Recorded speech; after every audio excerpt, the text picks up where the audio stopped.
So I haven't talked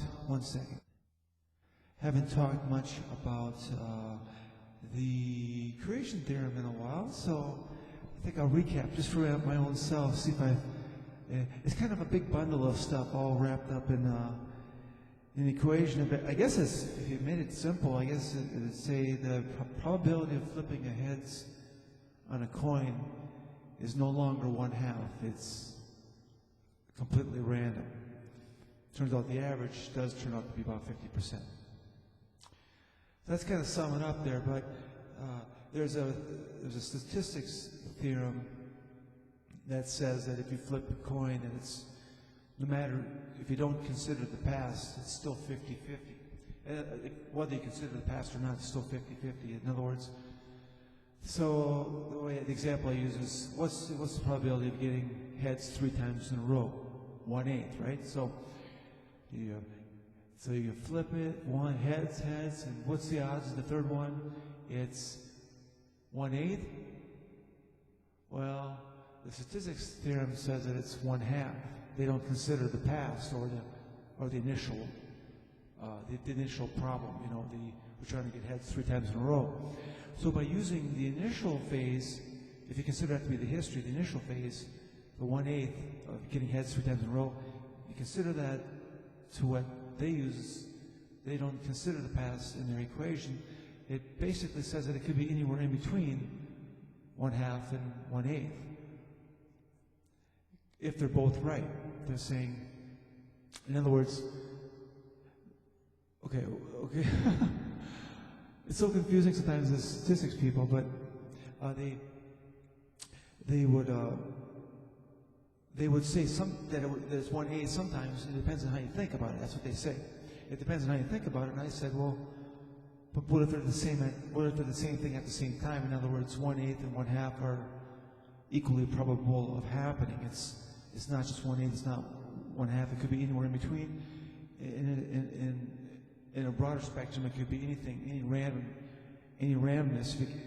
If you consider that if you flip it 10 times in a row, that's probably like 90, or 1/20, 1/30. I don't know.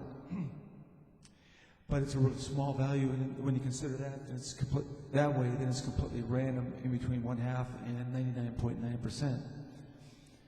So it sort of depends, depending on how you think about it, sort of defines what you're trying to get to, and 1/2 and 1/8, it's anywhere in between. It becomes random. It becomes the same time. They're the same value at the same time. Well, how can that be? It's just completely random. So it kind of like says that probability is not maybe so predictable, that it makes it very similar to the laws of physics that are going on at the subatomic level. They say that a lot of things are random down there at the subatomic level. Well, we didn't have a connection between that and the macro level, us, until this theorem. It's called the creation theorem. It basically says that we have some control over, I should look at you more often, some control over probability. Or I think that we should have more control over our lives. And this theorem sort of says that because you feel the 1/8, you can actually feel the odds. That's how you know that it's actually 1/8 and not 1/2. That's how you know that feeling is involved in this theorem, that you can actually, that math is involved in feeling, because you can actually feel odds. I think that's interesting that we can feel, oh yeah, we can, so, you don't expect to be getting too many heads in a row. It's like, well, we expect tails, and you can sort of feel odds, and that's how somehow math is involved in feeling, and then thinking is in there too, because if you can think of this equation, if you can think of if you can understand what I'm saying here, then it means that you have a specialness, I guess. If we're able to think, that makes us special. That's what makes humans much more special than other species. That we can understand how the world works. So So depending on how you think of it, 1/2 or 1/8, it's how you think of it actually can change the odds. That depending on how you can actually maybe manipulate the odds simply by thinking of it as 1/2 or 1/8, or whatever card game you're playing, poker, you can sort of get the odds and manipulate in your favor toward the 1/2 or the 1/8 version to manipulate the odds and say, well, I wish this, and thus prayer works. Thus, if you can do that, you can manipulate the odds. That means that prayer works. And it might just work just inherently, just by hoping that something, by getting good cards, it might just inherently affect the odds in that favor. In other words, that prayer, it may be proof that prayer has some positive effect because you can manipulate the odds inherently without even thinking about the odds and using the 1/2, 1/8 principle.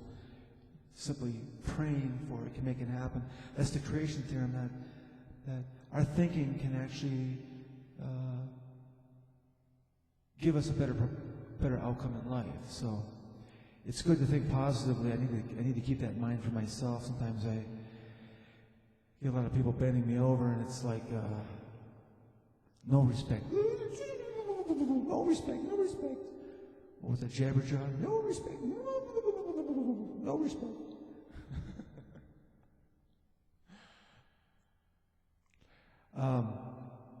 So it's important to keep a positive aspect no matter how much people are picking on you. So a lot of bullies out there, they just really don't like my version of heaven, which is truth, but got to stay a soldier and stay on top of it and get these theorems out there. And so this theorem can so it affects statistics. It affects science in that probability is now more random at the macro level. We can maybe conduct tests based on this principle, and I think it would change a lot of sort of the equations, because if probability is no longer predictable, then that would change a lot of equations that have already been written. So that may change up. There may be new inventions to come from this and stuff. So I expect to, I wouldn't mind being able to manipulate godly powers via this theorem somehow, tap into that source and get some flying vehicles, Thank you. Talk to you later. Bye-bye.